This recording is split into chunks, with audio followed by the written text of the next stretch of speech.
Yes.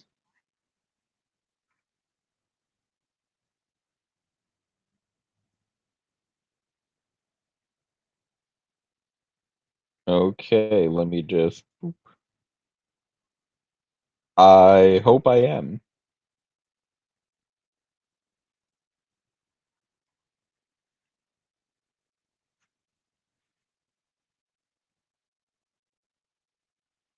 Oh, nice. It's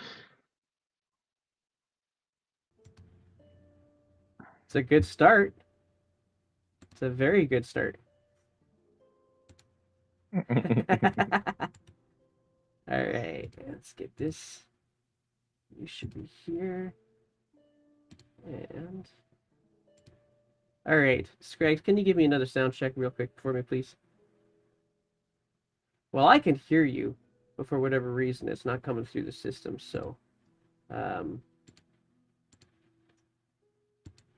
yeah, I don't know what's going on there. We're gonna try out again. Let's make sure you're actually in that scene the way you're supposed to be. Ah, there we go. Gotcha. I hear you again. And while we're at it, why don't we get Jackson to give me a quick sound check too, please? All right, and Jackson's is not coming through either. Uh-oh. That's not your fault. It's my like I can hear you, but the stream can't hear you. So we're just gonna make sure that the stream can actually. There we go. That's the win. Gotcha. All right, cool. So, yeah. Now I guess I got to do my own little roll here, and we're gonna find out whether or not these guys notice you. Nah, they don't notice us. We're like ninjas. All right, so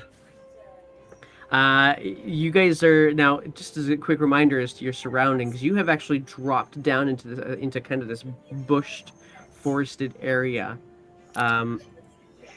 with these, and you've noticed these people walking by. But you're just barely beside the a walkway that is about 100 feet above your head. The portal was 100 feet above your head on this causeway.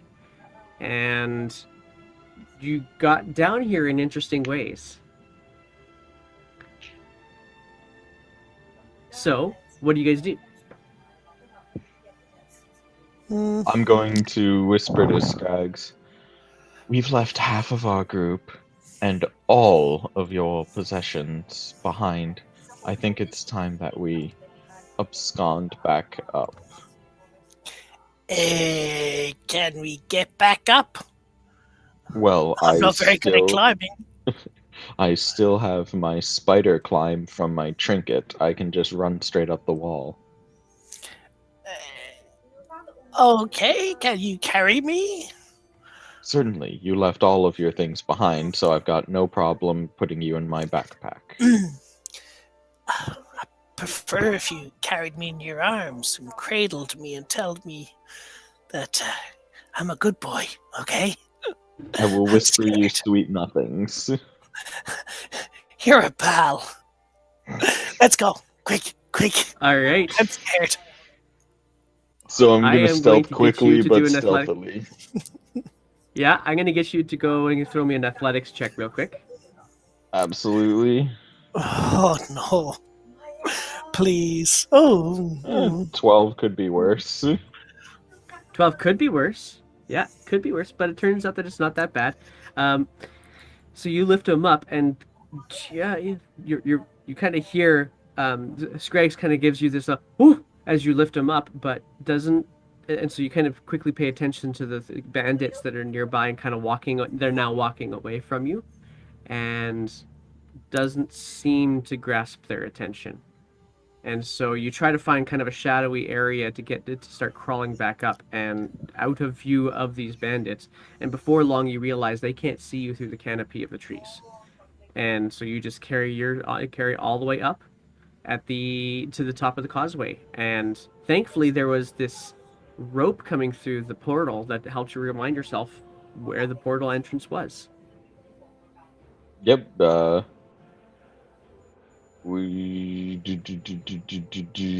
I forget Jackson's character name because Jackson Elred? is Jackson. Elred. Yes, Elred put a rope around. Was that around yourself? Yeah, Yeah, so. which isn't there anymore because I'm Nope. not there. Right. But the rope is still through the portal. I think it was placed to some sort of an anchor on the other Oh, side. yeah. Right. Okay. Yeah. Alright, well, Beauty. I'm going to put Scraggs down and let him reclaim his possessions. Yeah. I'm going to pick up my stuff. Alright, and I'm gonna head through the portal. And so you step back through the portal, and immediately you're back into the House of Illusions. And inside this house, as soon as you step through the portal, there's a human child just looking at you. Ta-da! Mom! And it just runs around in circles trying to figure out where the exit is to the House of Illusions first, and then when he finally figures out where it is, just dashes right outside of the House of Illusions. We'll switch over to Elred now for just a couple of moments. Elred, where are you at this point in time with you? Well, you wanted to look for the Mr. Witch and Mr. Light. Right. Probably would have wanted to help them find that, which I suppose would have let us. Actually, I'm not sure because the big top wouldn't be open yet. Or will the big top be open? I know the celebration thing isn't until the nighttime. Well, roll yourself a perception check if you don't mind, please. All right.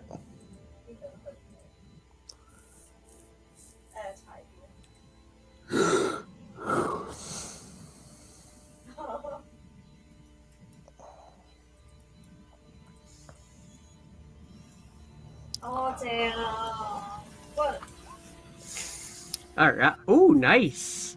Wow. Yeah. So You're actually outside of the Hall of Illusions. You've already asked the mime that operates the building how about the big top or how to get a hold of um, the owners of the Witchlight Carnival, but they were only able to tell you about the big top through their hand gestures.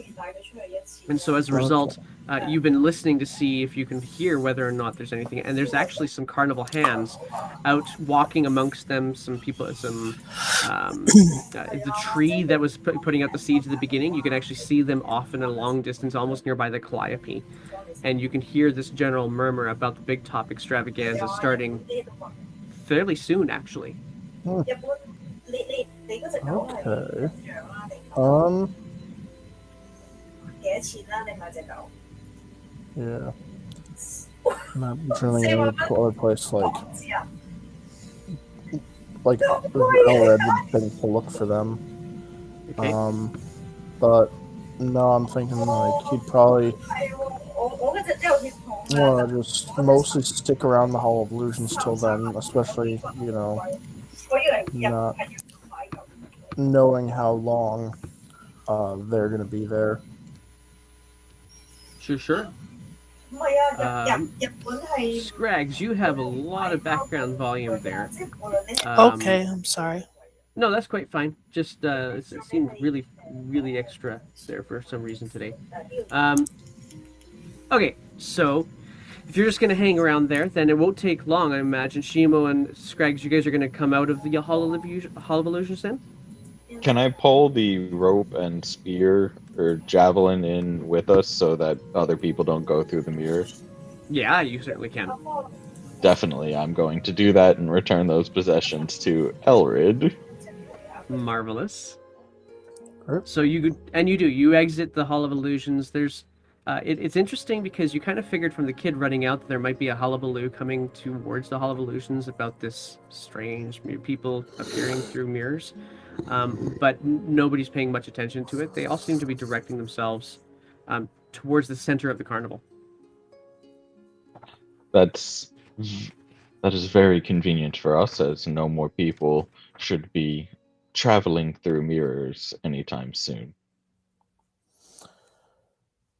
That's All right, the Elrid, here's your javelin and rope back. Thank you. He kind of, takes and puts them in his pack. These, big event, at the Big Top is starting soon. Hopefully that's where we can meet Mr. Witch and Mr. Light. Excellent.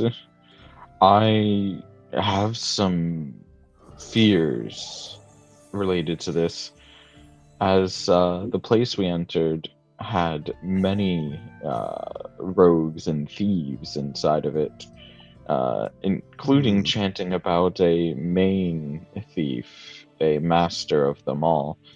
But oddly enough, this is connected to the Hall of Illusions, and might be connected to Mr. Witch and Mr. Light if they know anything about it.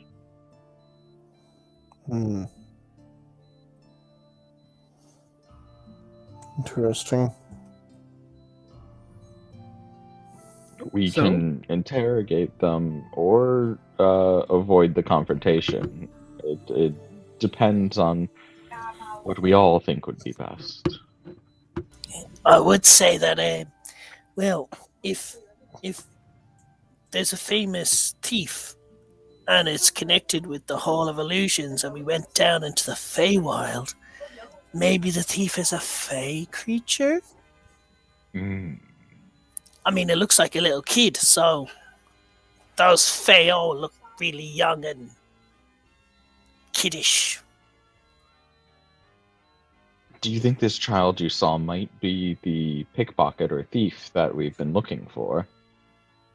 I don't know, but he knew I was looking for him, and he scampered away.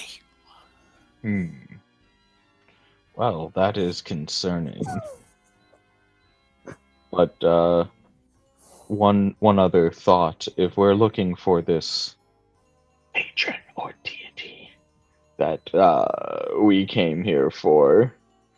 I think our best chances of finding them would be in this illusionary land that we went into. Skives, you called it the Feywild? Would Yeah, I know what the Feywild is already? I am. Your history check that you did on the last session doesn't give you a whole lot. You know that there are such things as Fey because you descend from them after a fashion. You are Fey touched after all. But you don't necessarily know what that means. Okay. So you might actually have this sense of maybe I can find out what that all means. Maybe I can find out a little bit about my heritage. considering my background and my association with some deities, I'm assuming that I would have an idea of that because Fae, generally speaking, are very tricksy sort of creatures. You actually would potentially feel quite at home amongst them, or you would be particularly put off by their type of trickery. It depends on the kind of fey creature that you come across with. But you do get the sense that that there was some form of. As soon as you realized it was the Feywild, you felt mixed bag of comfort, but also trepidation because you weren't quite ready to be in a different plane of existence yet. Yeah, But you did. I'm It didn't quite scared didn't of feel completely Fae. off. Yeah, okay. Yeah. So you guys are having all this conversation on your way over to the big top? Yeah, well, I think we should Sure. move over there. Sure. Yeah. And so you guys start making your way over towards the big top. You with alongside you guys as well.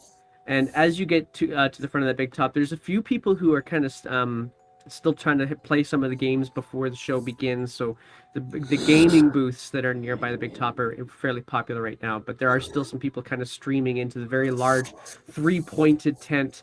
It is definitely the largest obviously temporary structure, but the largest structure in the carnival. And you stream in, and you find yourself kind of walking around the circus rings to get to try to find a seat on the opposite side of the door. And you find one find a place where you guys can all kind of get yourselves in. You needs a little bit of assistance to get up there because wheels and not feet. But it gets up to these somewhat cramped seats where the people who sit right immediately in front of you are right on your knees. And if you happen to be taller than 6 feet, it might be marginally uncomfortable. Elwar, do you have a tail? A little bit. Yeah. Okay. What do you do with your tail when you try to sit down in one of these very condensed seats? Probably just like. Is it like. Are these like bleachers? Very close, but like there's definitely chairs and with they don't have arms in them. They're very much like bleachers, but they're like fold down kind of chairs instead with very little space between. And like if you look at if you were in the three rings and you looked at the audience, you'd think that they were coming up at like a 60-degree angle. That's how close to each other you are. Okay. Probably try and find a spot where like there's nobody behind him, and then just like have the tail just like between the back of the chair and like the bottom. All right, why don't you roll me a? Let's see how well this happens. Just roll something for me. Roll me a. Let's make this investigation. You're gonna look for this. Oh no.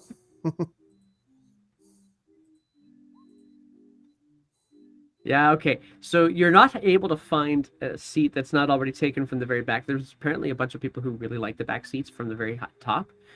So that's already been claimed.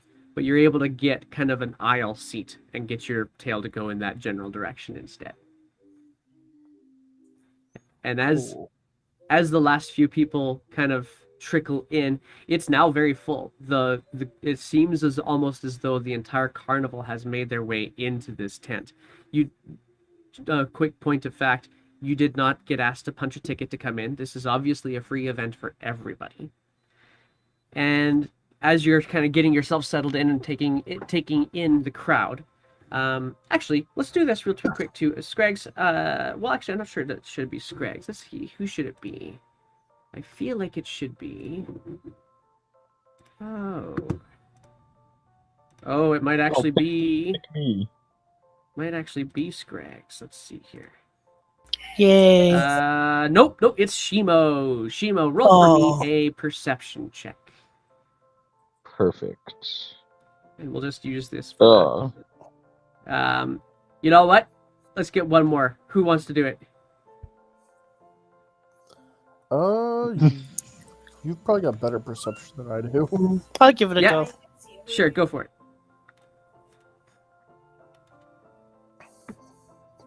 Okay, cool. So we'll know that then. So the lights, and there are dancing lights across the top of the big top, and they start to kind of lower and dim.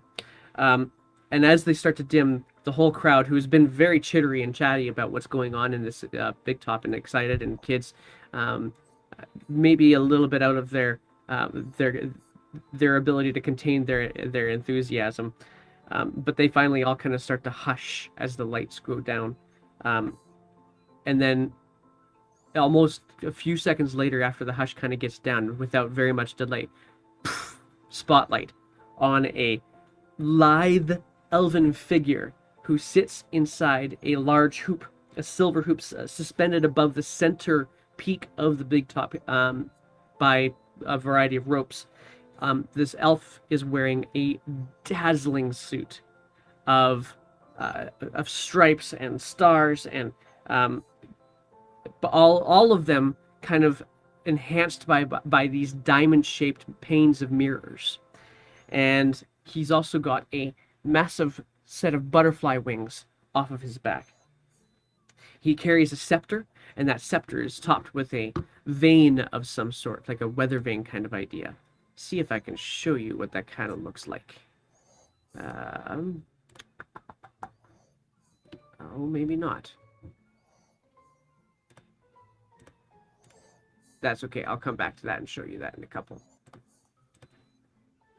Oh, that's because I'm looking at the wrong section. Here we go. This is what we wanted to look at.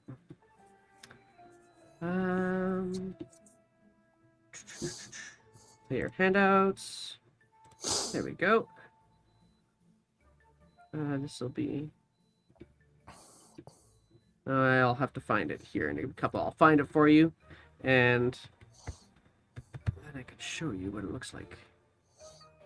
In any case, as he's coming down, as this silver hoop with this elf is coming down, you hear him kind of shout out, "Welcome, one and all, to this evening's extravaganza. I am Mr. Light. Prepare to be delighted." And as he finishes that, before he even finishes the word delighted, the extravaganza just suddenly explodes out into the rings. A bunch of different performers and attractions. Mr. Light is your ringmaster over the course of this next hour of this big top extravaganza. You get a chance to see a variety of different feats of strength, songs and performances. You haven't met all of these characters quite yet. So what you do notice, and we'll go through this. The first one you notice is some big old feats of strength, not just lifting weights, but lifting other Witchlight hands, carnival hands, and trying to lift them in stacks and strange pyramid shapes. And the person doing this is a bugbear that's doing all of these feats of strength. You also see them wheel in later on in the show a very large fish bowl, and from inside this fish bowl, looking inside this fish bowl, you can actually see a mermaid in the fish bowl, and she begins to sing this absolutely hauntingly beautiful melody that just takes you all away into this wistful concept of a love lost. And then fairly shortly, and after the mermaid finishes singing, you recognize one of the next performer. It's the mime that operates the Hall of Illusions. And he actually is just coming past you guys, and he's playing silent games and imaginary card games, and lighting cigarettes for various people in the crowd. A number of fairy dragons kind of stream across above you, bringing with streamers attached to their tails, just kind of lighting the top of the big top with almost like synchronized swimming, but these are fairy dragons up in the sky, so it very much looks very coordinated circles and over, sideways, and under, and all of those ideas. And of course, all of the interesting things that are happening through this, you get oohs and ahs. Often, one corner you do hear one heckler at the mime at one point, but for the most part, they're very much enjoying this big talk. Is there anything in particular you guys would probably do when you see all of these things? Shima would definitely be keeping an eye out for Mr. Light, as we're supposed to meet him. I want to investigate him and his demeanor as much as I can. For sure. That would be a solid insight check then. All right. 14. 14. All right. So as you're watching the extravaganza, certainly you're trying to be attentive to some of these wonderful acts that are happening, because you do see, kind of get the sense of joy permeating this entire tent. It kind of actually feels quite uplifting. But you're also trying to keep your eye on what Mr. Light is doing. Mr. Light is in full performance mode. Nothing he is doing seems entirely honest. It is obviously a facade, and he is most definitely performing for the delight. And as soon as he sees somebody's laugh or somebody cheer, his smile gets even bigger. So it's quite obvious that he feeds cleanly off the energy that's inside this tent. Feeds off the energy. I see Almost, what you're yeah. saying. In a negative way, he's feeding off the energy. No. It just seems. It actually seems genuine. It seems like infectious laughter, and he is quite happy to be infected by the laughter. Okay, all right. I think that's all that I would specifically be looking for, and then otherwise just enjoying the acts. Okay. Anything else for anybody else? I'd probably be trying to keep an eye out for Mr. Witch, though obviously we don't really know what he looks like at this point. Yeah. So That is true. And you don't notice or note anybody in particular that seems to be any sort of other influential figure. Every single one of these performers tend to give each other equal regard. And actually, while we're at this, you would notice, and Elred, I'll give this to you as well. You would notice that the mermaid and the mime give each other furtive glances from time to time. I suppose I will be looking out to see if I see the child from earlier today, the one that I suspect. But yeah, I'm kind of enjoying the show as well. Run that perception check if you don't mind then, please.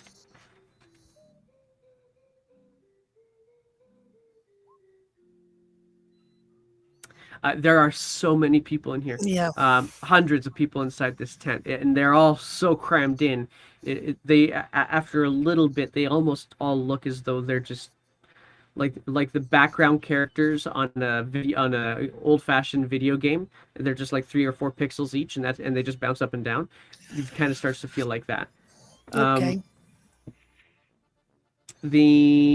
But they get to, you can sense that this show has gone through so many different acts. But at this point in time, and actually one of the favorite acts is a miniature snail race that happens in strange figure eights across the 3 rings. And but these snails just are going relatively fast, and they announce, if you want to try your hand out at snail racing, don't forget to look for it. And so it's kind of winding down in the show as well. And as it starts to wind down in the show, the lights get low again, and Mr. Light steps into the center ring. He says, "We are not the only performers in this world. If you feel as though you can actually entertain these audiences just a little bit too, I'd like to invite anybody to come out and perform for all of us. And don't you worry about being nervous. We welcome all." I will definitely hurry down. Sure. Can I, as he's hurrying down, can I give him stop guidance? him? Okay, sorry, what did you want to do, Scrags first, and then we'll go to Elvert afterwards? As he stands up to hurry down, I'm just going to touch him on the shoulder, saying, "You can do it. Go on," giving him guidance. Okay, and Elred, you wanted to stop him. It just like grabs on, yank him back down to the seat. Is this maybe supposed to be for kids? And here's an old man kind of jumping up and down like me. Well, and actually, even though you didn't have the greatest perception, you do see people of all heights and widths stepping forward to do something. And there's not a lot actually. There's a lot of murmurs, but there's one kid, probably 6 years old, and also extremely tiny, so probably a halfling, who has already stepped forward from almost the front row. But there are some older folks that seem to be stepping down too. Elred, if you want to see if you can grasp them, I need you to roll an unarmed attack. No, sorry, athletics check. And Shimo, you get to decide if you're going to let him. Nope. And if you're not gonna Opposing let him, acrobatics. Get her done. Oh. Oh. So interestingly enough, because Elred's on the aisle seat, right? So Shimo immediately stands up, launches himself in a somersault over top of Elred to step out, and Elred goes to reach out and realizes there is no Shimo there. Shimo's above and over him. Sure. So Shimo, you're able to easily get down to the front. And so Mr. Light first, "You, little one, come on forward." And he kind of gets right down low to this little child. "What is it that you would like to do for us today?" "I can sing." "Well, then go right ahead." And you know what? Just for fun, I'm going to get Jackson. Can I get you to roll for me a d20? See how good this kid is at singing something. Hey, pretty good. Oh. He's good. Yeah, the kid and this halfling starts singing this very jovial Siobhan kind of tune that is for people who aren't familiar with Siobhan Glen is very much the Shire type kind of location, very Gaelic kind of sounding folk song that this child has sung, and he's got a gorgeous voice. And Mr. Light, "How marvelous!" and over-exaggeratingly starts applauding this child, and hands over to this child a trinket of some sort. The mood of the carnival seems to get even brighter yet. The next person to come up is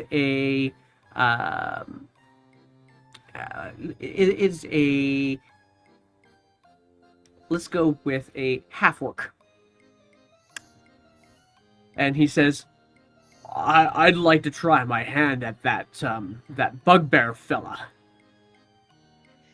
And so the Mr. Light says, "I don't know if we should do that. Burley, what do you think?" Huh? So as they kind of go, they banter a little bit, and then eventually Mr. Light just kind of he kind of does this flourish with his hands, and he's got a piece of paper in his hands. He says, "Let's do this," and gets the half-orc to sign a waiver of sorts, and allows them to go for a bit of a wrestling match, and the bugbear handily beats them. But there's a little bit of a sweat on the bugbear's brow when it's all said and done, and the crowd is cheering, some for the bugbear, some for the half orc. It's a lot of fun. Eventually, it gets down to Yushimo. And Excellent. yes, Akin, how can we be entertained by you today? I am the great and mighty flautist known as Shimo throughout I this forgot about land. this. Yeah. Why do you It's think I been tried to 3 stop weeks. him? Oh my gosh. But you've got guidance. Flute! Unfortunately, I love myself a well-played flute. well, be prepared to be tantalized. Oh no. All right, Alright, remind me what our arrangement was on this. I believe that you normally do this at disadvantage, right? Actually, I do it without proficiency. That's what it is. Got it. Thank you. Carry on. But you have guidance, so you get to do some things. Oh! And Okay. so 10. Okay. So, Mr. Light kind of gets down onto his haunches and puts his elbows on his knees from a squatting position, just goes in like this, and the crowd gets quiet, and you start to play. And Elred, you immediately know that I wanted to stop this. At the end of your performance, you give this significant flourish of a bow, and the entire audience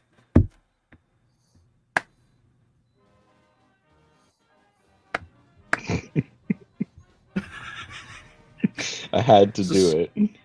you had to do it. Scrags, you just missed. Yeah, we have the Shimo just played flute at the request of anybody who wanted to perform, and he was the last one. And so, while there was an absolutely wonderful performance from a 6-year-old previously that lightened the mood, you can see visibly the dancing lights colors start to turn a little bit bluer. They're still quite yellow, but you could see that cooler shade kind of develop. Yes, I've weakened Mr. Light. Now we can take him. No. So, and Mr. Light says, that Can I see that was flute? that was fit for any calliope. And is there anybody else?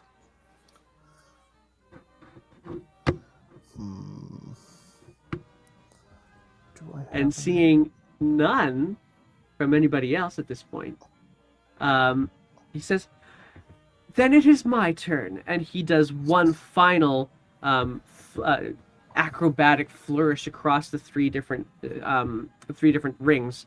And as he does so, he manages to actually pick up the rings, and you watch as they kind of reduce in size and start to overlap and become that silver hoop that he rode in on in the first place.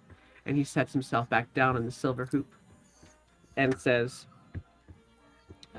sorry, just give me 1 second, and says, and thank you once again for coming.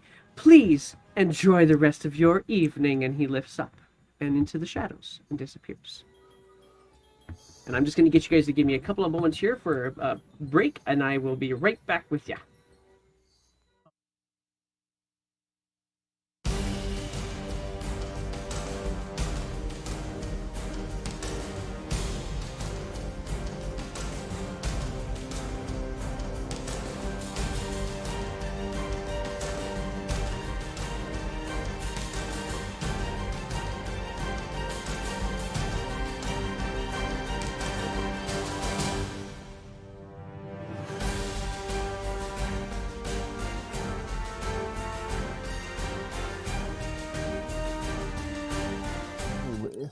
All right, and we're back. Sorry about that. I think Shimo's flute is vital to his character, you know. It's true. It sure seems to be in a very This is unique not to way. my hearing. All right, so as the carnival Big Talk ends, there's an uprising of applause, and people start to trip over themselves as they spill out. So Mr. Light just kind of like rode off and like disappeared at the end of this. Understand that correctly? He basically just kind of disappeared. Yeah, you can't see him anymore. Don't know necessarily where he is. You do clock that the bugbear that was doing the wrestling match at the end of the Big Top Extravaganza is now actually pulling aside the very young halfling boy and the half orc, and as they are exiting the Big Top. I'd like to not walk up to him, but kind of just like wait a bit, just so he, like when he's done with that stuff, I can talk with him. Certainly. Better pull up my stuff about him. Because he might know where we can find him, Mr. Light. Or Mr. Witch, for that matter. Certainly. And as you get closer to him, you realize that he's got something on his head. He's wearing a pumpkin helmet. Oh. Like just a helmet, or like the full, like, thing? It looks like it is a full pumpkin, appropriately sized for his head, with carvings, much like a jack-o'-lantern, and he's looking out of the carvings. Okay. And he's wearing it like it's a helmet. And I had to get closer to notice that? Dang. Anyways. Yeah, it was not a great rolls there, so yeah. That's fair. Mm. Yeah. Yeah. Once he's done, speaking to those people, obviously. Well, and he's giving greetings to them, and he's now kind of looking out around the crowd, and he kind of notices Shimo behind you. Says, "Skinny one."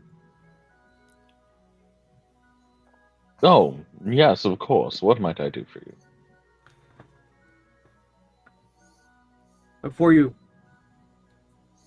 Mr. Light would like to meet you.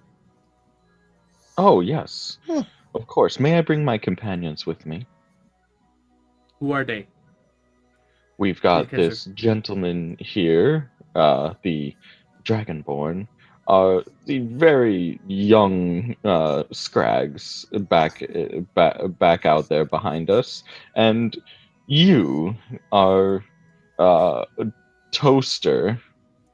I am not a toaster. I am a bugbear. A companion of ours is named you. And they are also not a toaster. And he looks Though they over are to you. Says, mechanical. okay, and he looks over to you and says, "Your name Burley too?" Good meet, Burley. Feel free to take friends. Over at the staff there behind the top. And what did he hand me? Just handed you a ticket, kind of a little piece of parchment that has this flourishy signature on it. Oh, okay, cool. Oh, All cool. right, He so got a backstage pass. thanks to my amazing performance. Sure, let's go with that. Right. And he just steps past you and back into the tent. Okay, I'm gonna head over to where he pointed out to us. Oh, if you're going to get there, if you're going to go there immediately, you have to actually go around the outside of the big top towards this area. And as you get to the back of to the big top, you see this tangle of like a hedge of thorns that has kind of made this circular area out behind it. And the cluster of wagons behind the big top that's all lit. It's dark out, by the way, now. It is fully past midnight-ish time, and so all of the wagons out here are lit by a variety of lanterns behind this wall of thorns, if you will. But you can just make out those wagons behind the thicket. Oh, I had a quick question since now it's relevant. Because I'm half druid now, I wanted to pick a secondary deity. In this realm, can I pick sure. Saloon? In this case, it wouldn't be Saloon, it would be Relicu. Relicu. How do you spell Oh, Relicu? I am going to write that out for you. Relicu. Relicu! Relicu, because I worship the moon as well as the sun now, as I'm going to go moon druid. Sure. So some quick feedback on that one, or quick information on that one. Yunlil is a female deity of the sun, and Relicu is the male deity of the moon.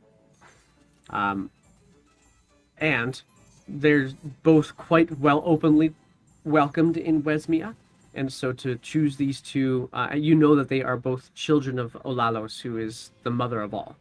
And so you know that they're going to be quite welcomed in Wesmia, where Olalos is the main deity. Permitted. Excellent. Okay, so you make your way over to this thicket, and let's see here, find the right thing here for you guys.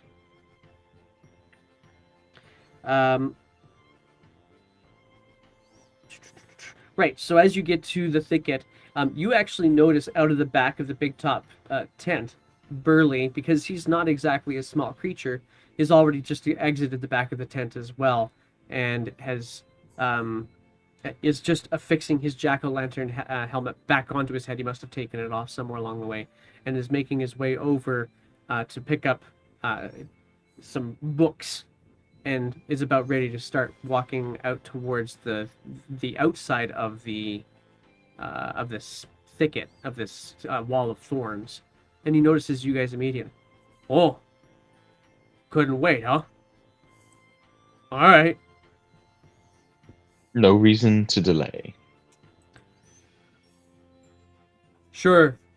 and he kind of takes the parchment that you've got and guides you into the staff area.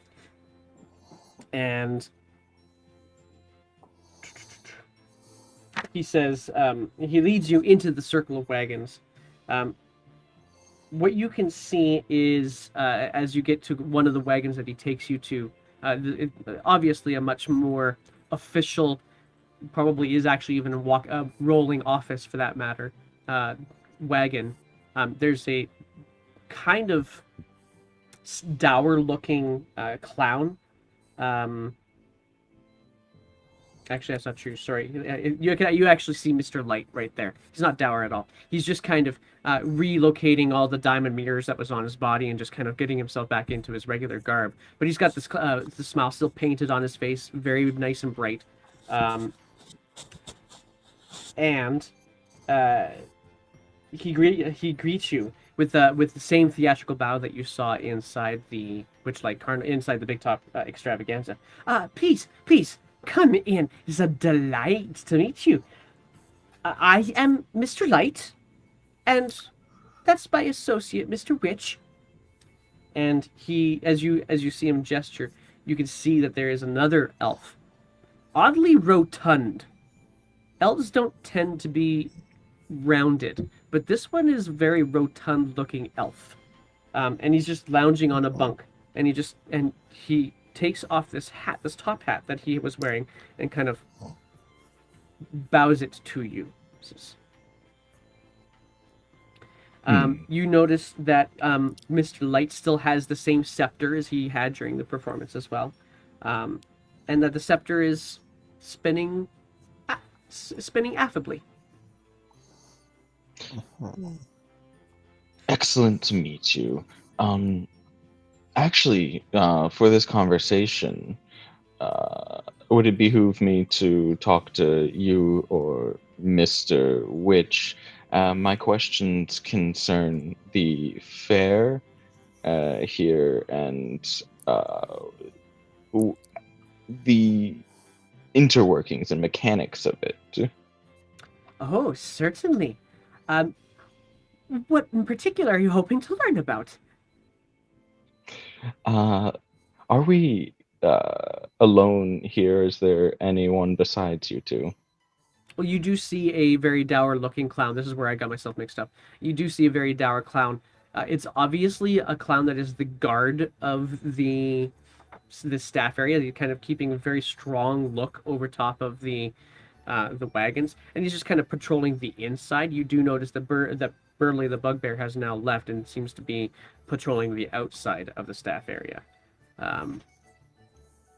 You kind of got the sense, you would have easily got the sense that the two of them don't tend to hang out very much. But aside from those two, there's not a lot of activity by this particular wagon. It seems to be relatively private. I think you may want to dismiss any people who you might not want maybe to hear some uncomfortable details. Roll a persuasion check. All right. Oh boy. Now I'm curious, but I am not persuasive. because I wouldn't necessarily call any of the things that we were seeing uncomfortable. All right. We definitely saw some uncomfortable things. That's fair. That's fair. So, he says, I doubt very much that you have anything that will unsettle Thaco back there. He kind of looks back to Thaco and like, and just keeps on walking. If you insist. What is it that you would say powers this carnival here? Ah, glad you asked. And he holds up his scepter and he says, the emotions of the people here power this beautiful carnival, and I can tell what those emotions are at any given time. For example, when you guys first arrived here, it was spinning at a fairly comfortable pace. Spinning a little bit higher right now. I bet it has something to do with that child that you managed to recover for our dear friends at the Lost Property booth. Or maybe the engagement that happened right under your noses. Well, we care dearly for the patrons of this carnival and the beings of this realm. As do I. On that note, where did the illusions and the Hall of the Illusions come from? He starts to kind of give you a little bit more of a look. Says, Don't forget about the door. Don't forget about the door. But we were, oh, are you Not actually yet, saying that out loud? Yeah, I think we were getting to that. scared me right off my dinner, it did. The door? Oh, don't worry, that's not the first question we have here. It The, might become the most important question you have here. the portal in the Hall of Mirrors. His- Ooh, And the boy. scary, although his creepy clown- things. Although his clown face still has the pain giving you the smile, his face immediately just kind of droops. And Mr. Witch, who's still sitting on the bunk, sits up and addresses you a little bit more directly for the first time, saying,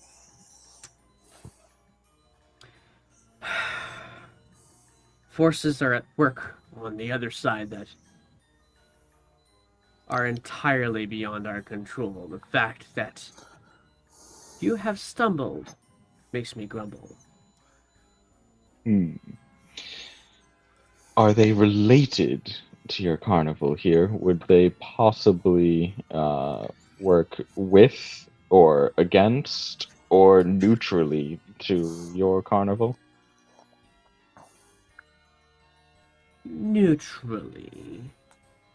These forces at play could impact the carnival and do impact the carnival. To an extent. Well, Nonetheless, they are outside of our control. to be candid, we're here under a few suspicious activities, such as pickpockets, thieves, people who might be ill-doers in your carnival. Ah, yes. And Mr. Light says, I see you've met Kettlestein. Kettle steam. Would you elaborate on kettle steam? Oh, simply a disgruntled patron. Bit of a troublemaker. Thinks that their patron lives in the Feywild. In Prismere, to be precise. You familiar with the Feywild at all? Actually, no. Might you tell me more about it? I know my ancestors might be related to it. Indeed, they are, as are mine and me. And know that the Feywild is full of curiosities. To hear that you are already asking about Kettlestein, you've had quite the experience at our carnival already. And yet you've been able to keep it happy. Mr. Witch kind of pipes up and says something about this patron. The Kettlestein seems to think that our carnival has something to do with it. Would it be possible to interact with kettle steam? If you can find them, we wouldn't mind. I'm certain it would improve the carnival's mood quite well. He opens up a pocket watch and just kind of looks at it. Oh, what happened? When we got that man of the Hall of Mirrors, which clearly you know about. What happens? What would have happened had we not gotten him out of the Hall of Illusions? Might not have come home from Prismere.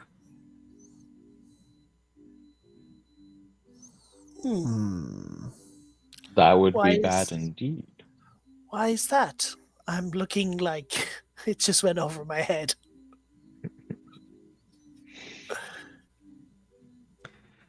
And he looks at his watch again. The carnival packs up at night.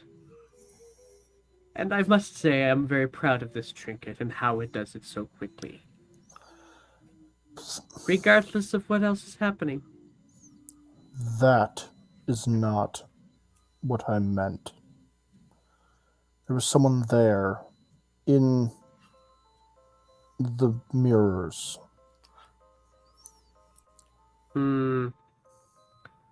Well, the wheel of time turns ever on. What is lost is lost.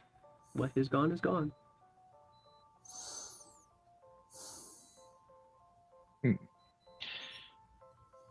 Well, to be frank, we actually went fairly deep into the Feywild, considering our concerns and safety, and there were many people or worshippers there worshipping some kind of greater thief. Would you know more about that? Mr. Witch and Wister kind of exchange glances. As I've said, forces beyond our control.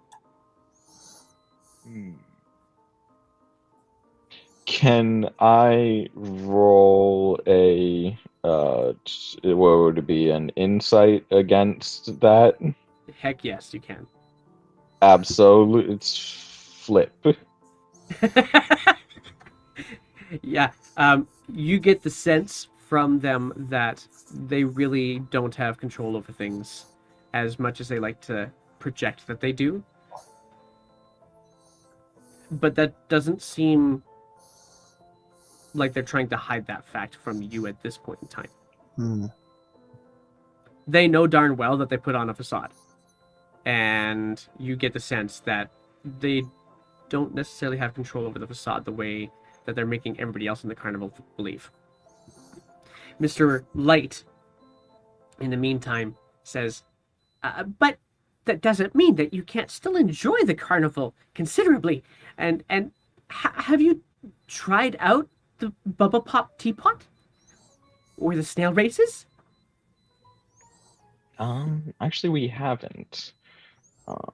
Are those would those be your specific recommendations of the carnival? I think everything here is wonderful, but I have a feeling that some of you might enjoy a little bit of adventure, and those two can provide. So can the dragonfly rides, for that matter. Dragonfly rides sound good. Hmm. Wait I a agree. second. He's trying to play at us. He's trying to get us off on the. He's trying to confuse us. I would do no such thing. There are booths at our carnival that would, but not me. I think the term you're looking for is more distract. Well, that I will definitely attest to trying to do. And I'll have to explain to you why. And he points over to that dour-looking clown, Thaco, and you see that the 6-year-old halfling child is now just kind of standing beside this very grumpy-looking clown and not comfortable beside this grumpy-looking clown.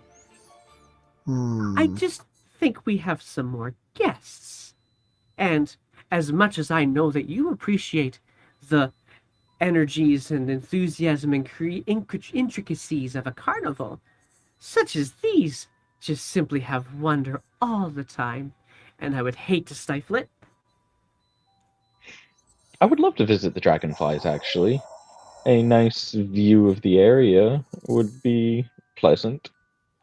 Well, then walk past the Calliope, and past. You've already seen the Lost Property booth. You've probably already even walked past the Dragonfly rides, for that matter. I believe you're correct. Well then, I will bid you adieu, and please enjoy the rest of the carnival and see, and he waves the scepter in front of you, see that you help others do too. Thank you. Elrid, anything left? I don't believe so. Well Alright. then, I believe we're off. And I turn to walk away.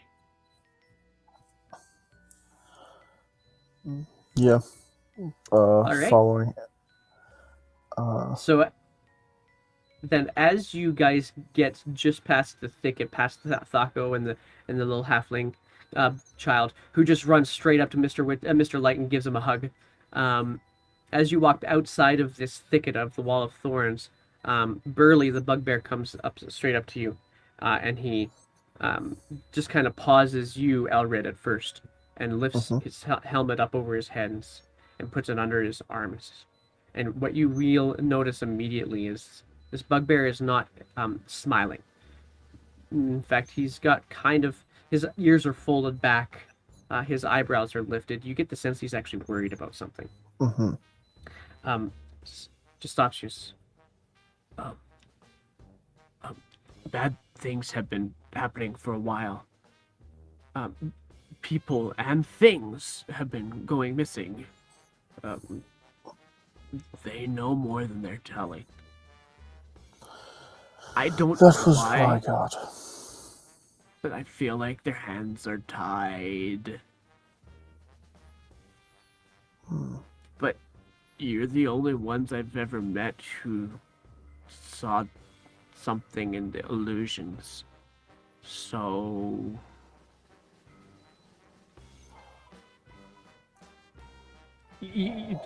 Don't get me wrong.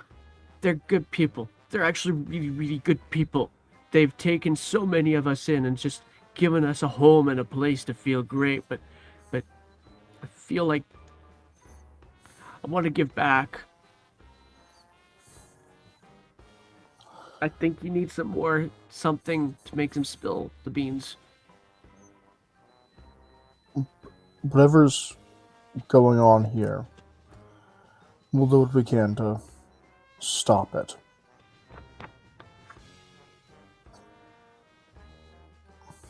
Everything they do is based on that scepter and watch. They're never left without it.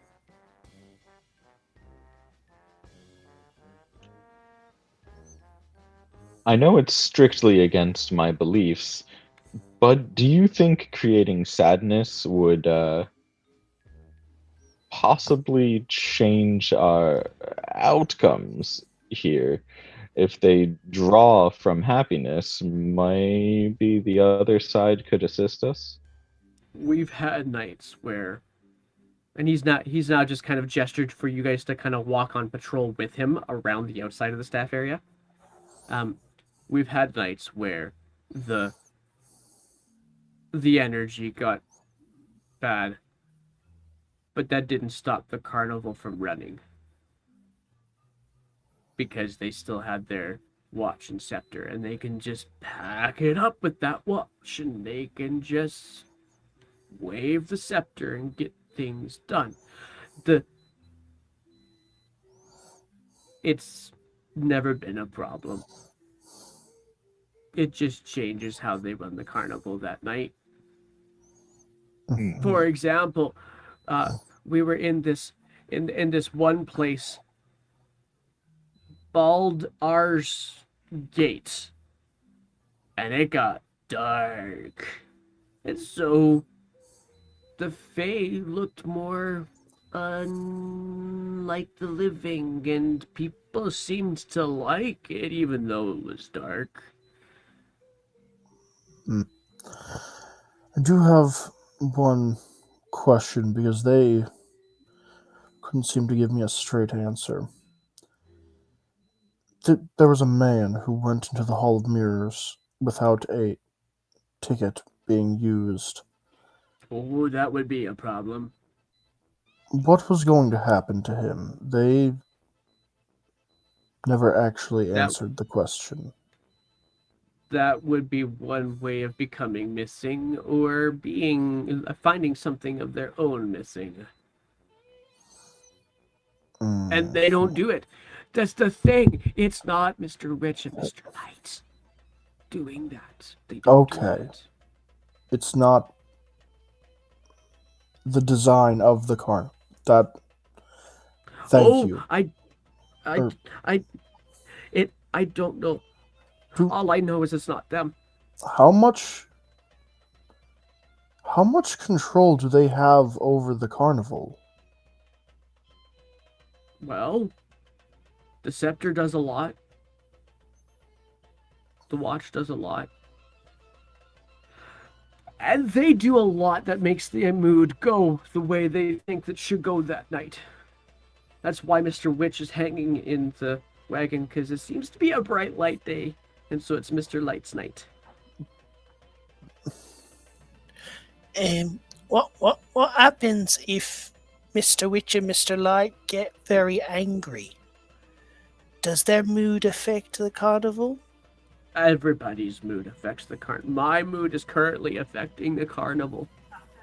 But I mean, they have some control over it. So if they are especially angry, can really bad things happen? More so than usual? Not any more than any other person. It's truly bizarre. I feel like the scepter is a mood amplifier. Amplifier? Amplifier. For all emotions in the carnival. Makes it bigger. Yeah. I believe the word you were looking for is bigified. Yes. Bigified. Well, this has Can certainly you been... do something? I think maybe our best bet is to create as much happiness as possible. Mr. Light has a much more talkative mouth. If we can bring him out, that would behoove us. Oh, he won't be doing that soon.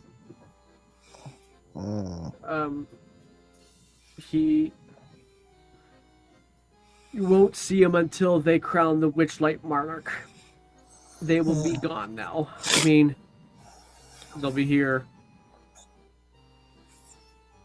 And the Witchlight Monarch is in 2 days?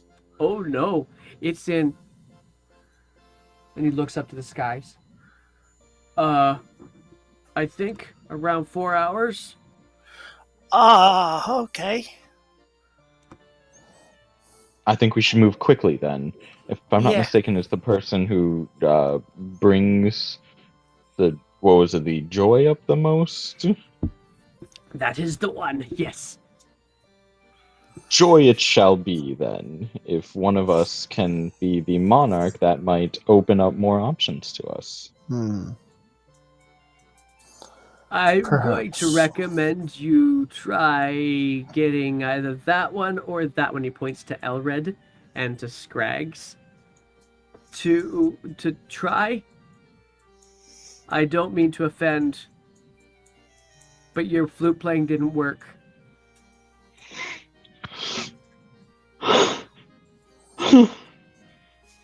How dare! I'm sure it's just the strangeness of the carnival.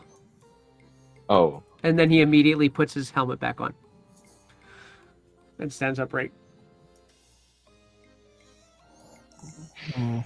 all right. What's the best way to make people happy? Well, Besides I- Shimo not playing his flute. the strangeness certainly does disadvantage my flute playing. I should get back to work. I have talked too long. Good luck. Thank you for your assistance. Alright, I think that our first bet should be the Dragonflies.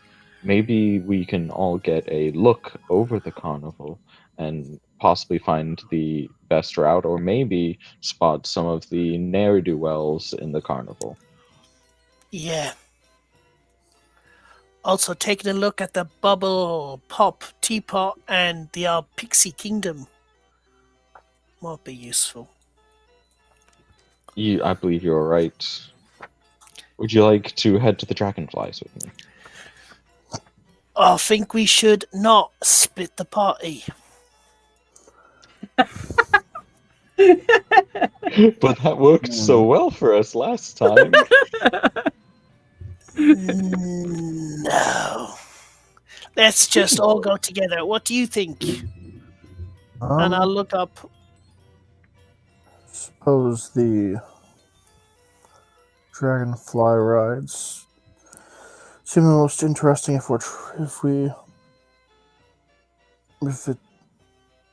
participating in the carnival is crucial for this mission.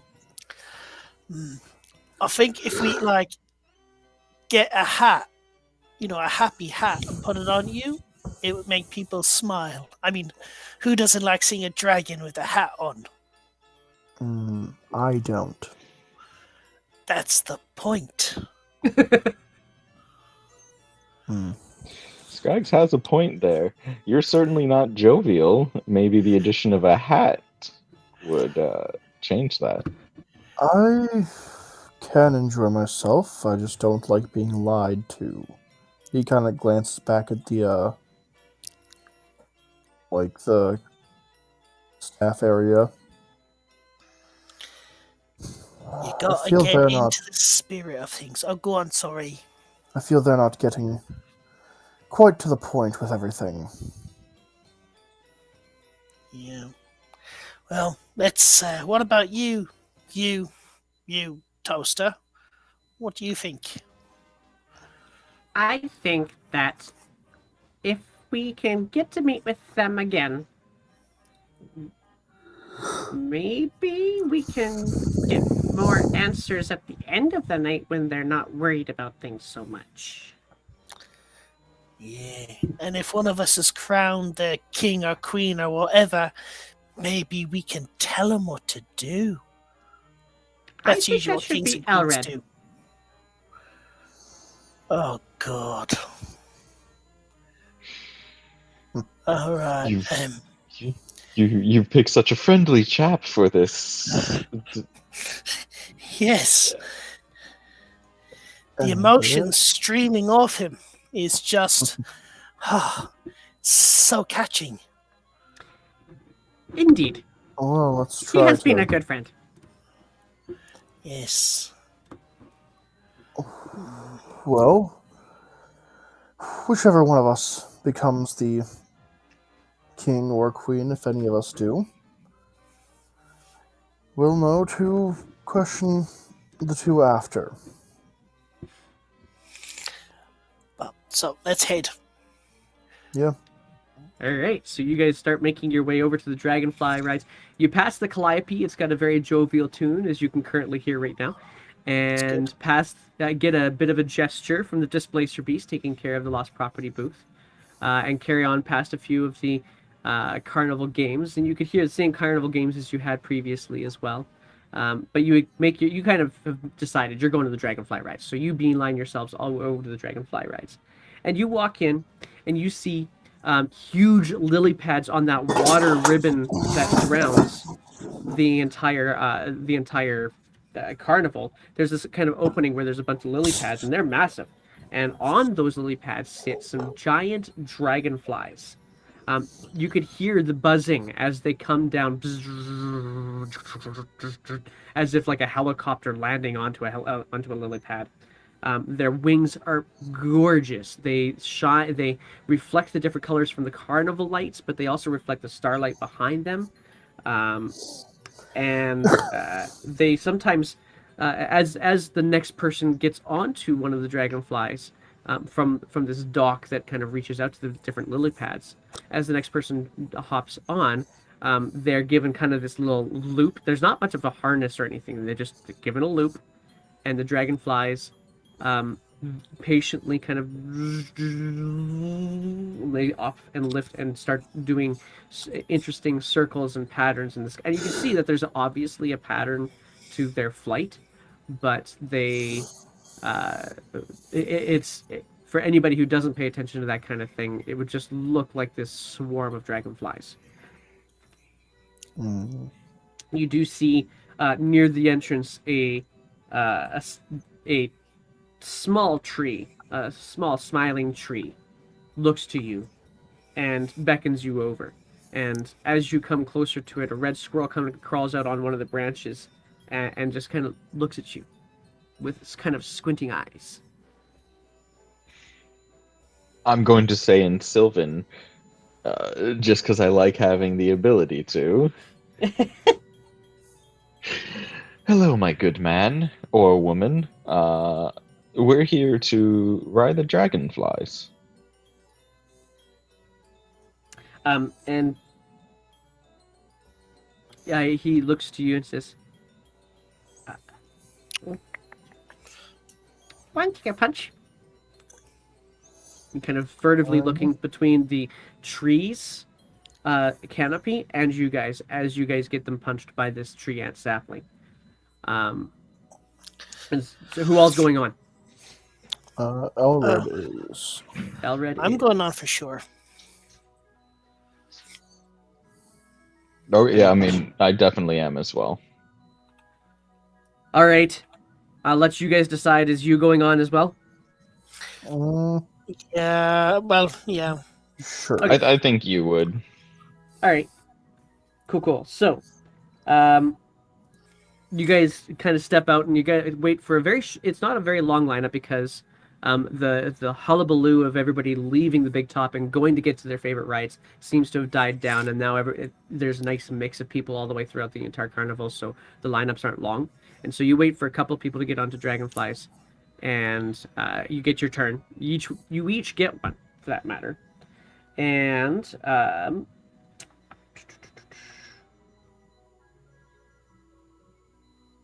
yeah, okay.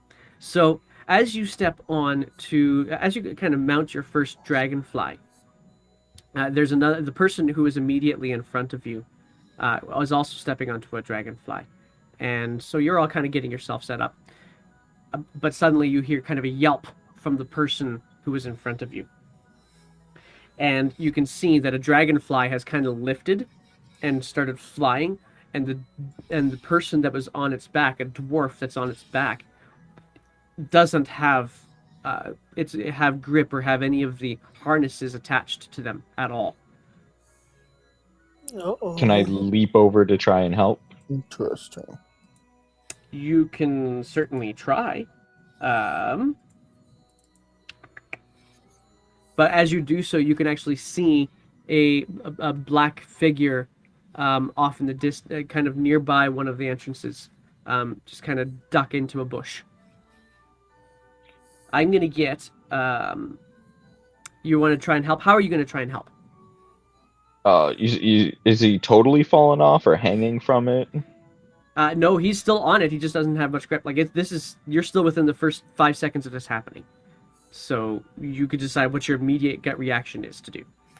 Can I leap on and leap over and try and help him all the way back on and help him get a grip? Sure, you can try. Certainly try. Go for an acrobatics check. Excellent. 20. Oh, nice. You leap off because you were about to mount your own dragonfly. You leap off and kind of bound across the platform, but by the time you actually get to that dragonfly, he's lifted off and he's out of reach. And the dwarf is now laying on his back on the back of this dragonfly. Help! What spells do I have? Is anyone else gonna take a shot at helping out on this? Without just reaching out, I mean, I can try and reach out, shoot forward and grab the guy. He's taken off already. About 10 feet in the air already. Yeah.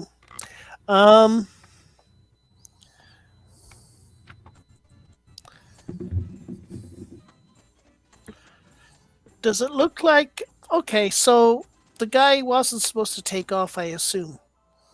He was supposed to... You could safely assume that, yes. So, a dragonfly. I am going to... Oh, sorry. Sugar, I can't do that. Can I? How can I do this? I could try casting protection from good and evil on it to prevent any sort of on the dragonfly, to stop it if it's being possessed or something like that, or charmed. You can, but it certainly requires try that touch. It requires touch. Yes, you'd have to get over there to touch it somehow. If I create the sound of a small animal, can I imitate the squirrel in language? Try. Squirrel. Yeah. Okay. I'm going to use Druid craft and make the sound of the squirrel saying, "Come back down, dragonfly," or to that dragonfly. Okay. All right. This is first thing we're gonna go with then. Oh, this one's tricky. I'm going to let you choose then. I'm going to let you choose between persuasion and animal handling. Let us see. I'm going to go with animal handling. All right. 14. Really? Where? I don't, it hadn't popped up on mine yet. Nice. There it is. That was the DC. I love it. Okay. So, as the dragonfly is about to kind of take off a little bit further, it just you can kind of hear the buzzing of its wings. It was super rapid and really high pitched. It just kind of it kind of flutters a little bit and then settles. And the dwarf is still very much precarious on his back, but the dragonfly just kind of turns and looks at you and is hovering, looking at you. All right, I'm going to say to it, come down further. Come here. Come. Lands on the lily pad. Now, can I help And- the dwarf down or out, like down from the dragonfly? Certainly. Yeah, certainly. Oh, alrighty then. Well, that wasn't quite the ride I was looking for. I want to do it again. And then he just kind of crawls himself back up, grabs the harness, and this time clips in. There are clips on the side that were very, very tough to see from a distance. And, all right. And as he says, all right, the dragonfly just up he goes again. Can't believe that worked. Yeah. Well, so wait, where was this? Would I have noticed this shadowy figure too? I think so. I think you would have. Yeah. Okay. He wasn't. He was pretty out in the open where those lily pads are. There's not not a lot of cover. So even if he tried to stealth, it wouldn't have worked.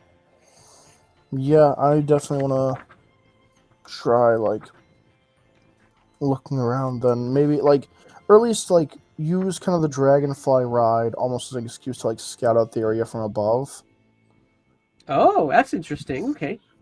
Let's see here then, real quick. Can I yell to Elrid, point him out for me, I'll go on foot. And yeah, if I do spot Okay. him, Yeah. Okay. So then let's get you on. Let's get you onto your dragonfly, and I'm going to get you a roll for me an animal handling check. Fair enough. Those aren't bad for me.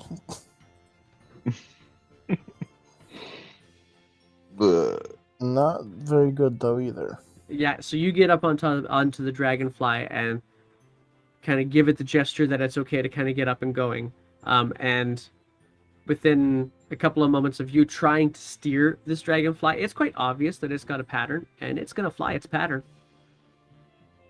So you'd have to do a perception check from its pattern to see if you can figure out where it is.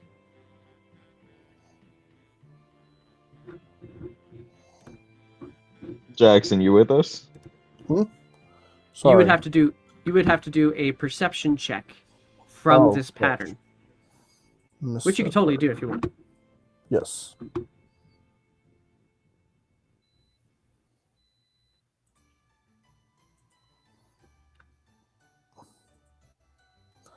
There we go. Nice. All right. Yeah, that works. That works pretty good.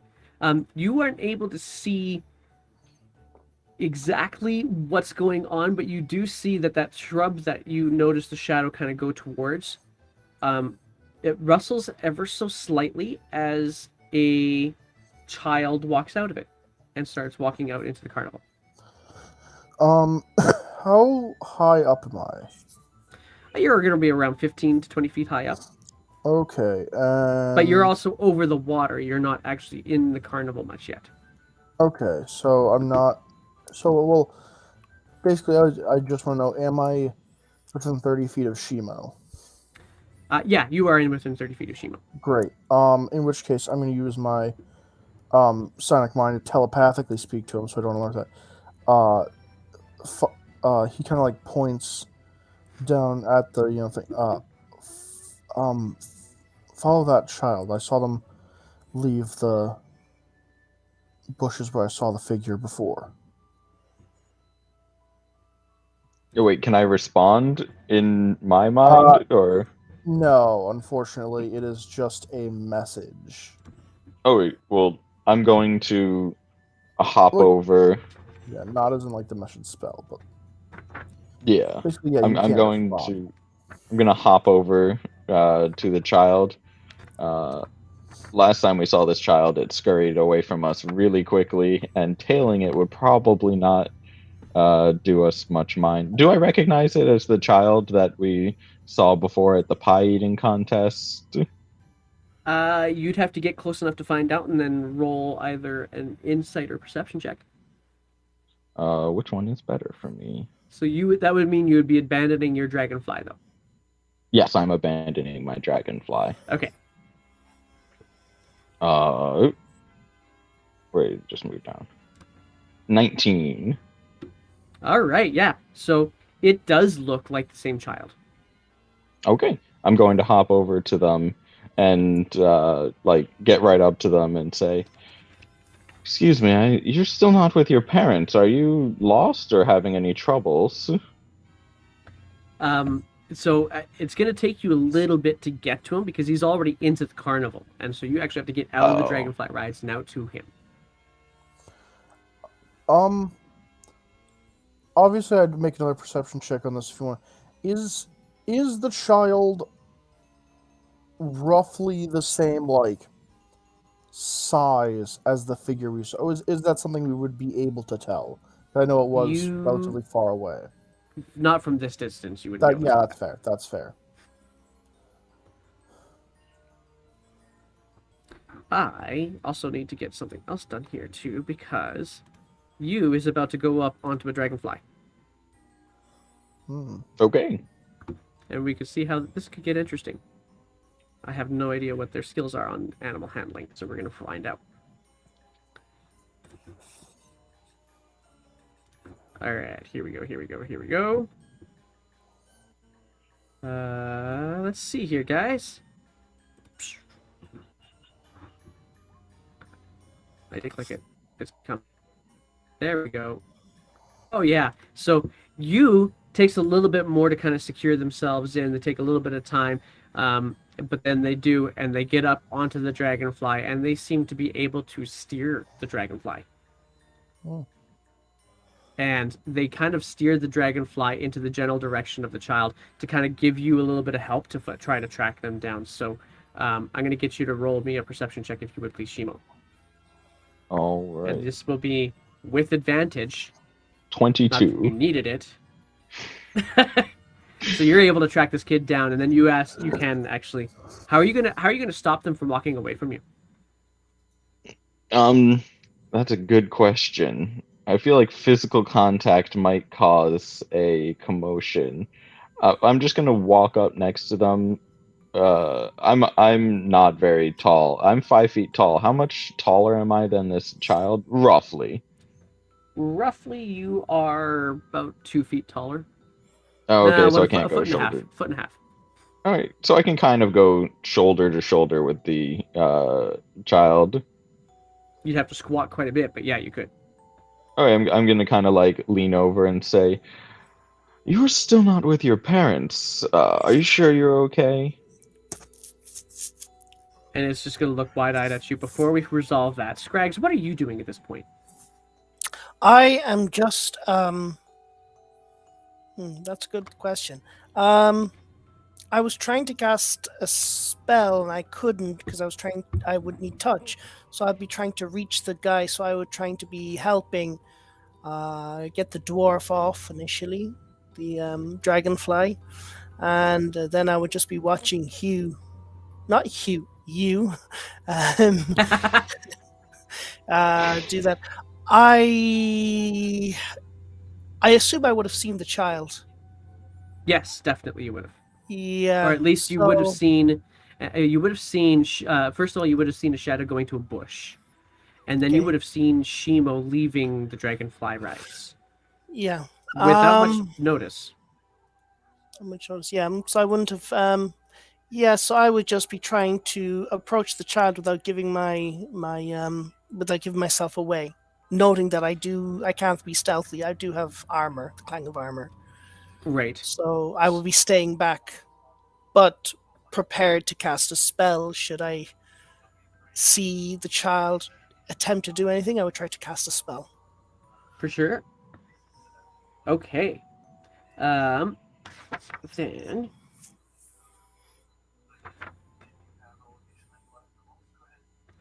All right. Then, you hear. So, in response to your question, Shimo, you hear him say, and it's a child, but it's an unusual voice that you're hearing. You're hearing more like like a man's voice, and it's a very sultry, smooth voice, for that matter, too. And so what you hear him say is, "I'm fine, thank you." Would you mind coming with me to the Lost Children booth? I would have to insist. Persuasion check. Ah, great. Why is the charisma lacking guy over here? 0. Oh! Okay, that was a nat 1 on a persuasion check.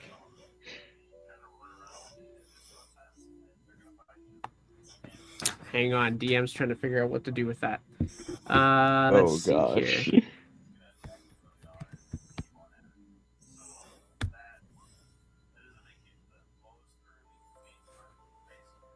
Okay. You kind of see the child kind of looks to you, kind of grabs in close, and in a very high pitched, although very still obviously male voice, "Help!"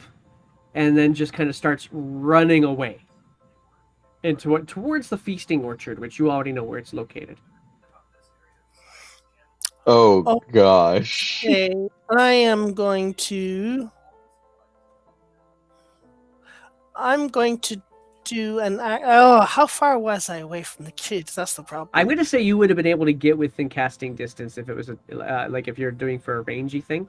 Otherwise, we'll have to go for a stealth check to see if you could get super close. Do you want to do it?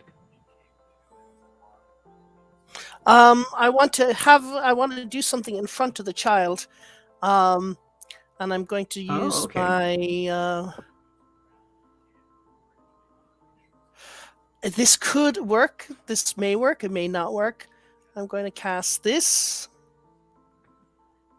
and I'm going to have it place it in front of the child, so it's an exact, perfect copy of myself. You can't tell if it's an illusion or not.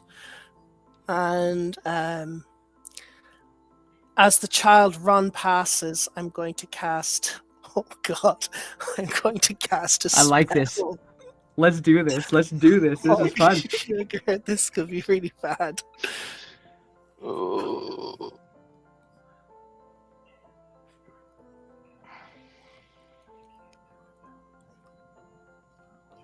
What's the spell? What's the spell?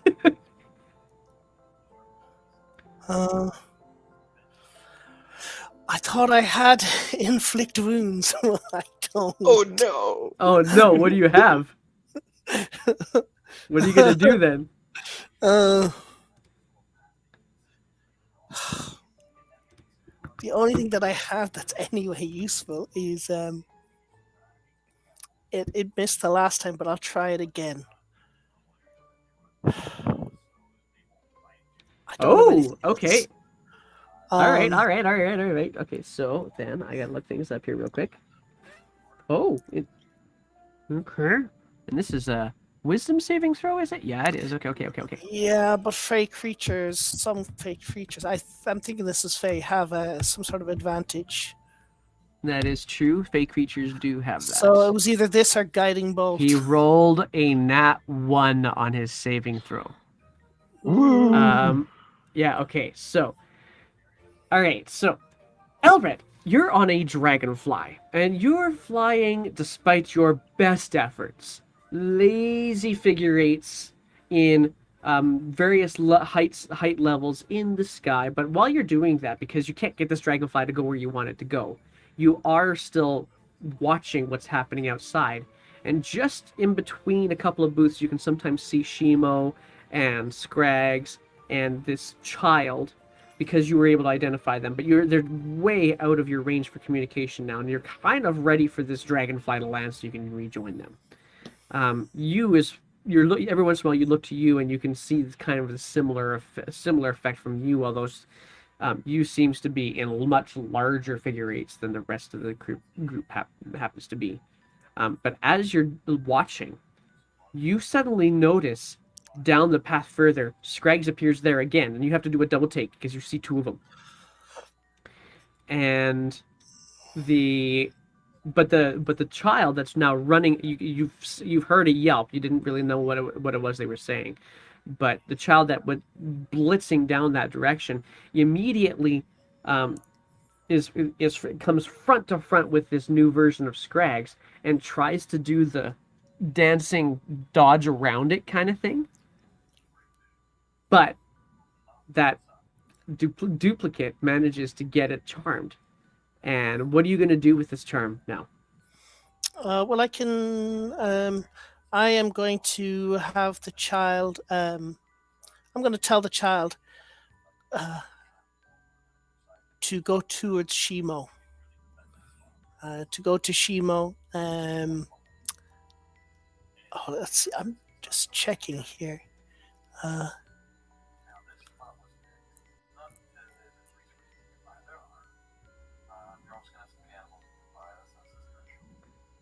Yeah, so it's friendly. So I'm going to have it to hold my hand, which you can't do, obviously. So it's going to try to grab Well, my you're hand. going to have to offer it. So you're not Yeah. like charm person doesn't tell them to do it. You actually have to have a communication with them as if they're your friend. Right?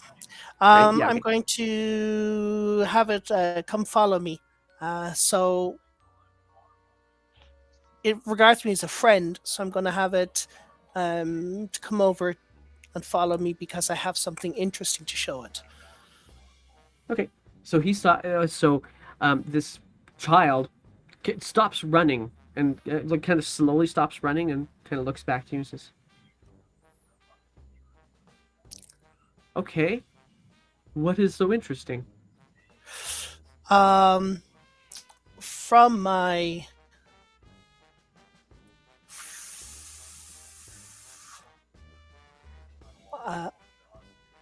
I can't do that. I'm gonna pull something out from beneath my cloak, like something shiny, Oh, okay, cool. like a And so- coin.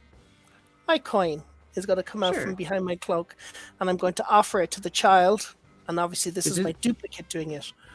Is this the white coin? This is the coin that I always keep on my person. It's a big, heavy, shiny gold coin.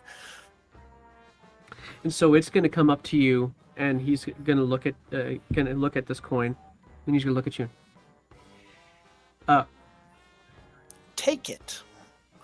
And at this point, I'm hoping that Shimo is still running after the child. Oh, absolutely. Yeah, okay. And about this point in time, Elred, your dragonfly is landing. You're muted. You're muted. Right. Immediately trying to chase after, like, them. I don't know how far they got, but yeah, just trying to catch up. Sure, it's not that far. You will be able to catch up fairly quickly. You will be able to follow suit fairly quickly after you as well. Alright. But Oof. as he's looking at this coin, he looks to you and says, "How do you know Zybilna?"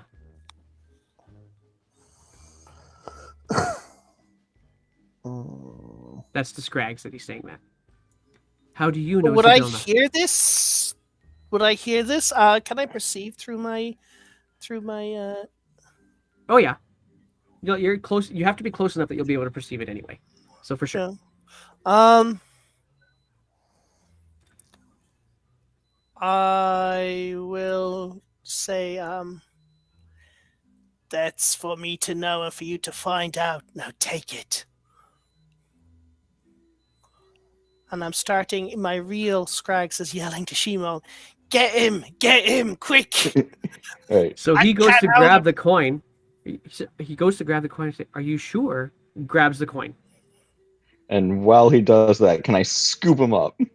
Yeah, you certainly can. Go ahead and roll me an athletics check. Don't mess this Alright. up.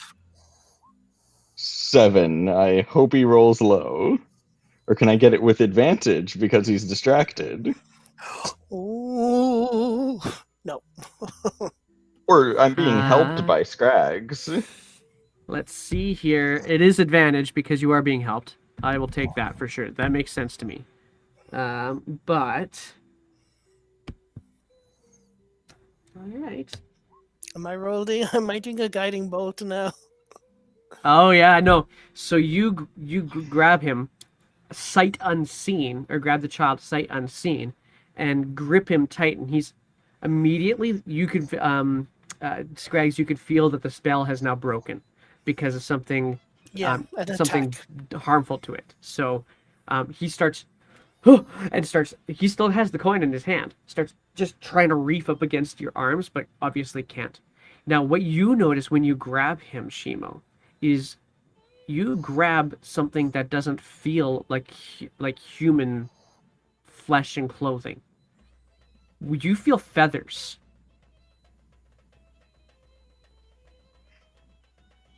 I'm definitely going to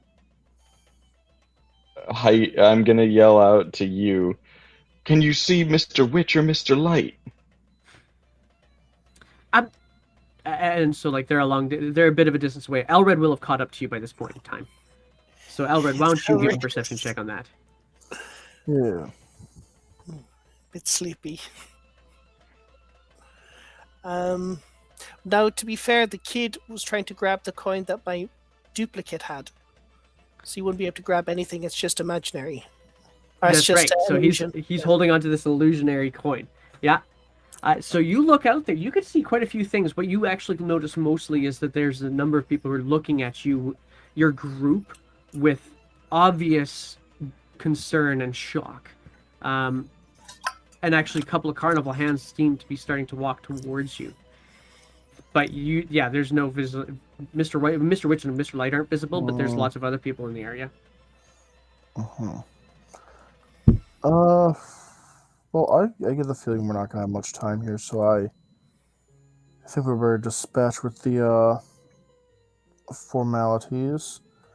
Elred's kind of look at, what were you doing in the bushes out there? You were watching when that man, this dragonfly flew off without a harness. All right, so let's see here, because you guys are still out in the middle of the corridors of the hallway of the main pathways, doing all this. Are you going to move them before you do that? Probably try to start walk. Well, I would probably start trying to walk with them, but like, I feel like any quick movements is going to make us look really suspicious. So like the rest of the carnival. Can I Probably lift true about up? that. Can I lift them up like a naughty child and say to everyone, "My kid's just throwing a temper tantrum. I'm heading over to take care of this. Everyone, it's okay." All right, why don't you roll me a persuasion check on that one, or no, deception check. We haven't done deceptions yet. 11. Can a monk Okay. deceive? Apparently Can a monk not. deceive? Apparently, yeah, apparently not. Yeah. All right. Well, let's see here. Not well, but somewhat. I will say if I get to him, Most of the patrons actually just carry on, but one Witchlight hand comes up to you. It's another elf, and he looks to you and to the child. Looks to the child. Are you all right? Absolutely no. He's obviously trying to cover his voice, and I gotta roll something here real quick. Just deception on deception on deception. Yeah, I have to do 2 of these, so just bear with me here, guys. deception. That seems almost like it, I'm not gonna lie. Okay, so... Okay. Let's Oh, go. dang! The DM does not have the dice today. Alright, so... The Witchlight hand is kind of thrown off a little bit by the voice, but hasn't really picked up on anything yet. Oh, you know what? I did the wrong modifier on that first roll. It was actually just a regular 8. So he does actually looks at the child. And says, yeah, let's pull him off to the side here, and he just guides you and the child off to this side, but it's kind of out of the path, and just kind of gestures for you to kind of sit the child down and hold on to him. I'm gonna sit them down and like hold them tightly. Okay. I'm going to Yeah, give cool. guidance on Shimo, should there be any sort of a check. Okay. Sam, definitely trying to physically restrain this, probably not child. Probably not child. Feathers. So, and the Witchlight hand says, and just kind of pushes into the shoulder of the child and misses the shoulder. And then kind of lowers the head. Drop it. And immediately it drops a disguise self spell, and you see a Kenku. That's what I thought. Really? A Kenku from the start. The moment I knew that there was a child, I knew it was a Kenku. There can only be one. Mimicking. When I felt feathers, I knew this child is winged. Yeah. So, I will ask again. Why were you out there? Hang on. And the witchlight hand that's there. Actually, I have a question that's kind of more important first. Why do you sound like Candlefoot?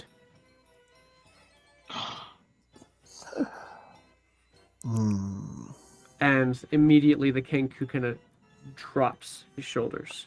Now, here's where DM has to ask above board question. I don't know how everybody is feeling about it, but we can carry on for a little bit longer if you would like. This is normally where I would have said, okay, this is where I'm going to stop us. But we can carry on for a little bit longer if you wanted to. If people have things that they got to do, people got things they got to do, and that's totally cool too. That's stuff I got to do. Fair enough. I would love to carry on. Yeah. Fair enough. Then that's where we're going to stop. We're going to stop with you questioning a Kenku. Yay! I did not think we were gonna catch him. You got lucky on a couple of rolls there, actually, and that invoke duplicity, that was clutch. That was totally the way to do it. I thought I could use invoke duplicity and then inflict wounds and just blow him away. That could have been really nasty. If it was a commoner, it would have been done. Yeah, and then I'm like, well, I have another spell, so I can just do healing word. It'll be fine. Just appear out of nowhere and then completely. Oh no! Inflict wounds might just kill a commoner. Yeah, and here's the tricky one. And I get to get you guys' feedback on this, because healing word requires that the target can hear you, but if the target's already dead... Well, if the target's already dead, healing word doesn't do anything. Right. If the target is down, healing word works. Yeah. Okay, fair enough. I was kind of debating that one. They have to. The brain actually has to be able to perceive stuff, right? So... That's kind of one of those nebulous areas that I've had different DMs rule different ways, and so Yeah. I mean, we'll keep it light. I know We'll keep it light and fun. players like to use it to get people up. A lot of DMs frown on it. Yeah, it's we'll keep it friendly though. We'll keep it nice and light.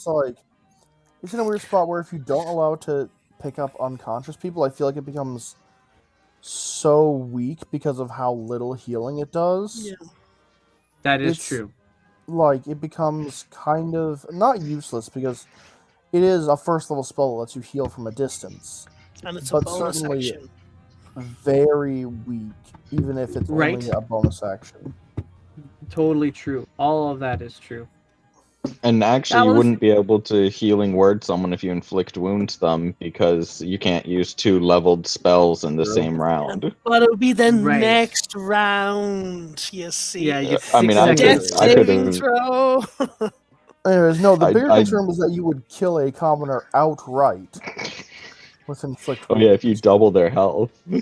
Oh, that would be brutal. Because inflict wounds is probably 15, like a little over 15 damage on average. Yeah. I just mean, on average, which means even a lot of just 3d10. first level characters. 3d10 is probably closer to 20, but I just thought it might. I don't know. I would have loved that. That would have been so funny. The thing is with the channel divinity for the invoke duplicity. Oh man. It can either be really super powerful or super weak, depending on the DM. It can be super powerful because creatures will keep attacking and not realizing that it's an illusion, and they'll keep on wasting their attacks, or they'll see through it immediately. The DM says, "Oh no, he sees through it immediately," and just ignores the duplicate. So it really depends. Right. And that's the problem with a lot of spells in D&D is Right, that right. things... It depends on Yeah. how willing the DM is going to be. Like Yeah, the the ones illusion that spells. Yeah, the ones that aren't just, hey, make save, roll dice, bam, bam, bam. Yeah. Like A a lot very of the powerful... trickier spells. A very Right. powerful spell is Phantasmal Force, where you create an illusion around someone and they take damage because they think the illusion is real. So if you say the illusion is you're stuck in an Iron Maiden that's on fire, and there's snakes in there biting your legs.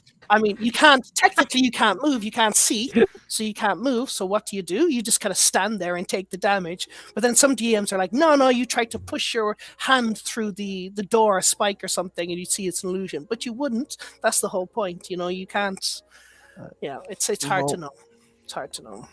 Yeah. Yeah. I'm gonna hop off then. Yeah, so. you look wrecked, man. Yeah. Oh yeah, this is the first time I've woken up this early in so long. Yeah. Yeah. Yeah, you take well, care of you, and thank you Take guys care. very much for a wonderful game. Bye bye. Yeah. So long. I'm waving to no camera.